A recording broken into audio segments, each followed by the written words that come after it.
What's good? You already know I'm back. Told y'all I was gonna come hit y'all with these devotionals, and that's what I'm here to do. I've been reading a little bit.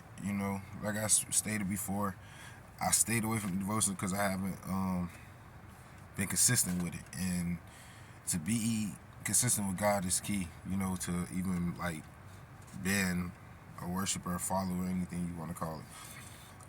But I'm starting to be more consistent with it, so I've been reading, and last time I talked to y'all, last thing I was talking about was I believe I told y'all about your daily bread and forgiving people.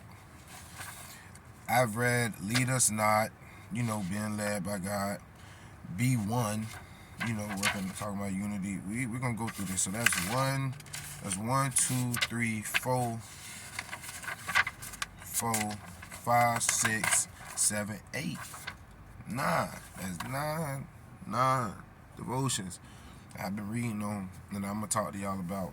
So there's 9 days we're gonna go.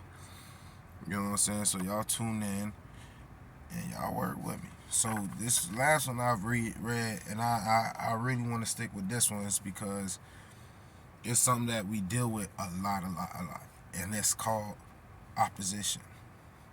The opponent, anything you want to call it, opposition.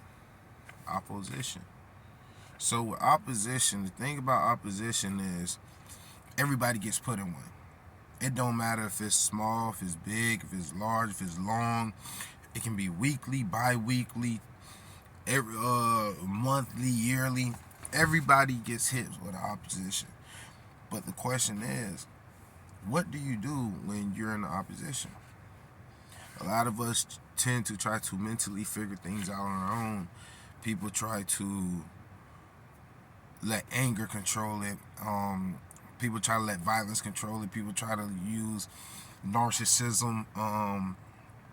People try to use crying, pity, empathy, sympathy when they're faced with an opposition. Some people just run. Some people don't even face the opposition. They just run.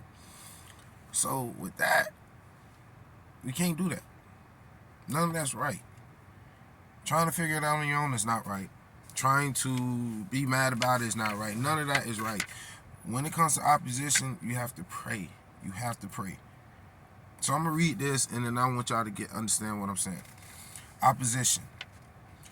Tobiah the Ammonite, who was at his side, said, "What they are building, even a fox climbing up on it, would break down their wall of stones."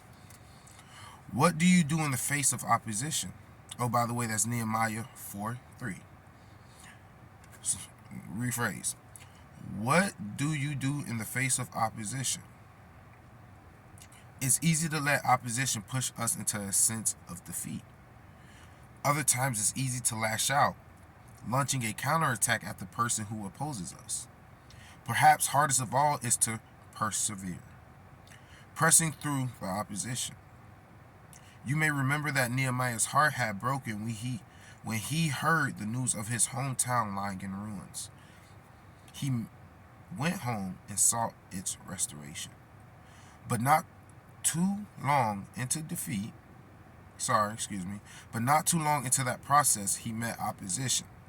He didn't spout back insults or sink into defeat. Instead, he found strength to persevere. His secret to this is found in prayer. The first thing he did when the critics raised their voices. Let me repeat that one more time.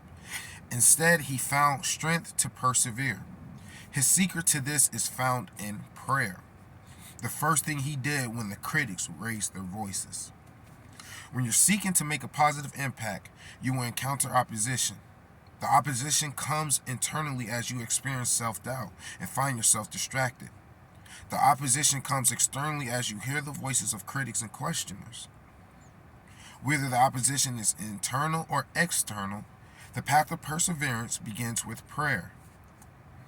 It's when we are reminded by God. It is that when we pray that we are reminded by God of the urgency of what we're doing and find the strength to keep at it. So remember that. It is when we pray that we are reminded by God of the urgency of what we're doing and find the strength to keep at it. Y'all say this with me and repeat it every day, anytime you need to, whatever you want to, however you want to. God, help me to persevere. Remind me of the urgency of caring for those around me. Remind me of the importance of showing your love in my neighborhood. Remind me of how the stakes are high. Y'all repeat that. Y'all say that. Y'all remember that. This your boy Rhino, the People's Choice. Once again with the daily devotion, heavy hitter style. So like I said, man, when you get opposition, have perseverance. Push through it. Keep going. That's what perseverance means, to keep going, to keep pushing. So when the opposition hits you, remember, persevere in prayer. Double P. PP, baby. You got the PP. When the opposite come, you got the PP. When the op come, you got the PP. You got to persevere. Perseverance. I was trying to say it the proper way. You got to have perseverance and you have to pray. You have to persevere and you pray. That's what I was trying to say earlier. Y'all got to bear with me. So, yeah, man. When the opposition come, PP. Love y'all. Stay blessed. Stay fresh. And keep God first and stay prayed up. It's your boy, the People's Choice, and I'm out.